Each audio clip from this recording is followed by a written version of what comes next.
మా కోడల విషయంలో చాలా కష్టపడి పైకి వచ్చిన మనిషి, కానీ చాలా చిన్న వయసులోనే చాలా బాధలు పడి కష్టపడి మమ్మల్ని అందరినీ కూడా పైకి తీసుకొచ్చింది.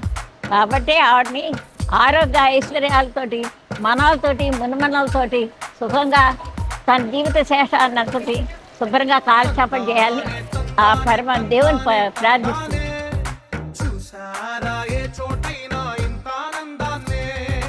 మా వదిన గారు వంగల శ్రీదేవి గారు చిన్నతనం నుంచి కూడా బాగా కష్టపడి పైకి వచ్చి అనివార్య కారణం వల్ల భర్త దివంగతులు అయిన తర్వాత ఉద్యోగంలో జాయిన్ అవ్వటం, పిల్లలిద్దరినీ కూడా చాలా సంస్కారంతో పెంచి వాళ్ళని చాలా పెద్ద పెద్ద పొజిషన్స్లోకి తీసుకెళ్ళడం జరిగింది.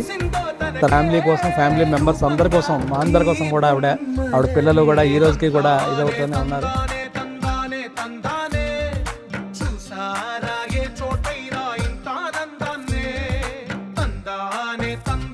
ఫ్యామిలీలో ఫస్ట్ అమ్మ, తర్వాత శ్రీదేవి పిన్ని. కానీ 2 years బ్యాక్ అమ్మ చనిపోయి అది తీరని లోటు కలిగించింది. కానీ అమ్మ లేని లోటు, మీ అమ్మలానే నేను మిమ్మల్ని చూసుకోవాల్సిన రెస్పాన్సిబిలిటీ నాది అనుకుంటూ మాకు అమ్మ లేని లోటును కూడా తీర్చేస్తుంది. మా పెద్దమ్మ చిన్నప్పటి నుంచి చాలా కష్టపడింది, పిల్లల్ని కూడా చాలా క్రమశిక్షణగా పెంచింది. అలాగే మా అన్నయ్య వాళ్ళు కూడా బాగా కష్టపడి మా పెద్దమ్మని కూడా మంచిగా చూసుకున్నారు. అలాగే మా అందరినీ కూడా చాలా బాధ్యతగా అందరం పెళ్లి చేయడం, మంచి ఇదిగా బాగా చూసుకున్నారు.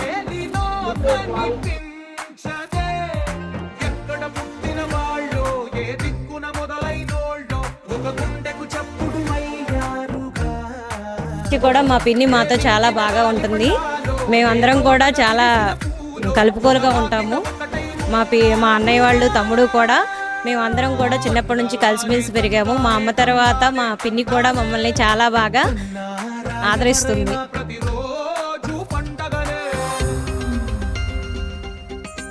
సో మా అందరితో చాలా ఫ్రెండ్లీగా బాగా ఉండేది. మాకు ఎక్కువ అదే చెప్తున్నాను కదా, అమ్మమ్మ ఇంటికన్నా పెద్దమ్మ ఇల్లు సమ్మర్ వెకేషన్కి కానివ్వండి, ఏ హాలిడేస్, వెకేషన్ హాలిడేస్ అంటే ఫస్ట్ సత్తుపల్లి పెద్దమ్మ ఇల్లుగా అంత ఫ్రీగా మేము వచ్చేవాళ్ళం అన్నమాట.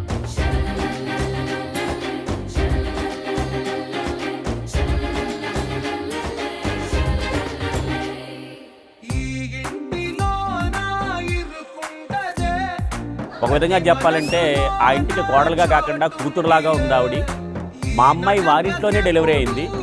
అత్తగారి యొక్క లక్షణాలు తొడిగిపుచ్చుకున్న ఆవిడ మమ్మల్ని కూడా, మాతో కూడా ఇప్పటికీ కూడా అంత మంచి సంబంధాలు కొనసాగిస్తూ ఎంతో ప్రేమాభిమానాలతో ఉంటారు. ఆవిడ రిటైర్ అయిపోయారు. ఆవిడ రిటైర్ అయిన తర్వాత ఈ జీవితం కూడా చాలా సంతోషంగా, ఆనందంగా పిల్లలతోనూ మనవలతోనూ ఎప్పుడు కూడా సంతోషంగా జీవించాలని మనస్ఫూర్తిగా కోరుకుంటున్నాను.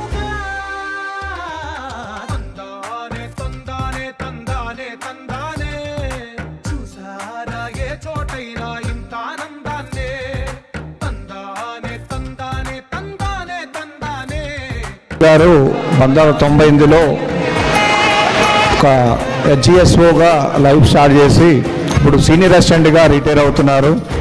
ఇది వెనక వారి కృషి ఎంత ఉన్నది మీరు అర్థం చేసుకోవచ్చు. తను బిలో ఎస్ఎస్సి అంటే 9th క్లాస్తో స్టార్ట్ చేసి ఒక పోస్ట్ గ్రాడ్యుయేషన్గా చేస్తూ ఈ కేడర్లో రిటైర్డ్ అవ్వడం చాలా అదృష్టం. దీని వెనక వారి కష్టం ఎంత ఉందనేది మీకు తెలుస్తుంది.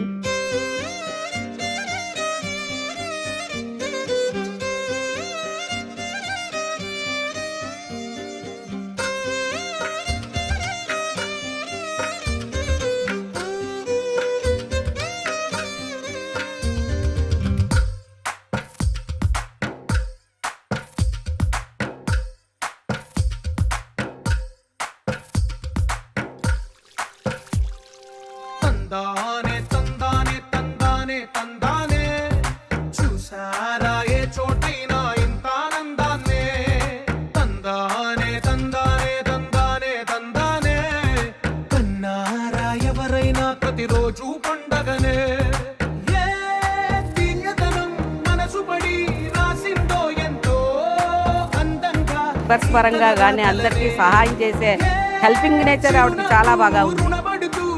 చిన్నప్పటి నుంచి భర్త పోయిన దగ్గర నుంచి కష్టపడి పైకి వచ్చిన ఆవిడ కుటుంబ పరంగా అయినా పిల్లల పరంగా అయినా ఆవిడ అందరినీ పైకి తీసుకొచ్చింది. వాళ్ళ కుటుంబానికి కూడా పుట్టింట్లో కూడా కుటుంబానికి కూడా చాలా సహాయం చేసింది ఆవిడ. ఇంటికి వచ్చిన వాళ్ళందరినీ ఆదరించింది, తీసుకోకుండా ఆవిడ అందరికీ సహాయం చేస్తూ ఆదరిస్తూ ఇంటికి వచ్చిన వాళ్ళందరూ అతిథులకు అందరికీ ఆదరిస్తూ వాళ్ళని ఎంతో హెల్పింగ్ నేచర్ కలిగిన ఉమెన్.